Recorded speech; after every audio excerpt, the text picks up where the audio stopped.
welcome back to the channel. If you're new here, I'm Derek. I'm a front-end engineer based out of Los Angeles, and today I'm continuing my series of Method Mondays where I go over every single array method there is in JavaScript. And next up on our list for today, we're taking a look at entries. So let's just hop right into our editor and get right into it. Okay, so entries. The entries method in JavaScript returns an iterator containing the index and value pairs for each element in an array. It returns a new array iterator object that you can loop through with either for of or .next. So it's basically an object you can just iterate over. Each item is structured as a 2-element array, and that's going to be the index and the value. And we'll look at that here in just a second. And when to use it, it's especially useful for when you need both the index and value while iterating without creating a bunch of extra logic. So pretty handy. All right, for our first example, we're going to use some numbers here, and we're just going to label each item with its index. So let's say we have const numbers here, just 10, 20, 30. Let's get our for of loop going here. And we'll say for const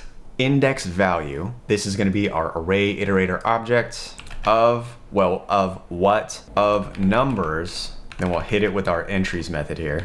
So for const our index and value of what? It's going to be numbers dot entries. We can log this to the console and see what we get. I'm going to use some template literals here, so we're going to put everything in backticks. So this is just a string, but obviously the actual index, we're going to do our template literal here and just say the actual index. We'll do a colon and then the value.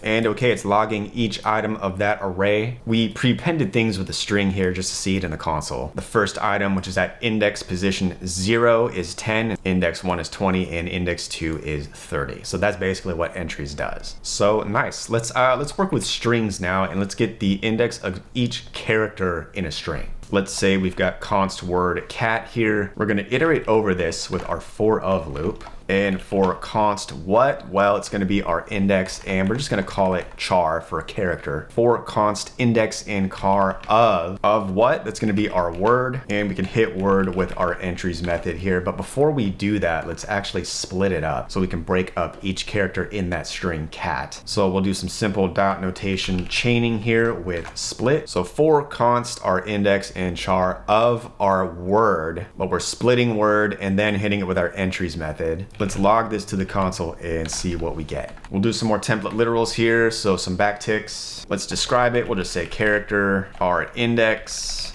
and then let's also log out the char or char, however you want to pronounce that. And let's see, what am I? Oh, I totally forgot my log here. There we go. And nice, this is just getting printed to the console here. We got character, the index for each one, so 0, 1, 2, and each index of each character of that string, because remember we split it up here. Cat's 3 letters, index 0, 1, 2, CAT, so that's doing exactly what we want. So that is using the entries method on a string. And for our last example, let's work with objects in an array, and we're just gonna have an array of employees, and we're gonna print an employee roster with their position. Just gonna give myself a little extra room here.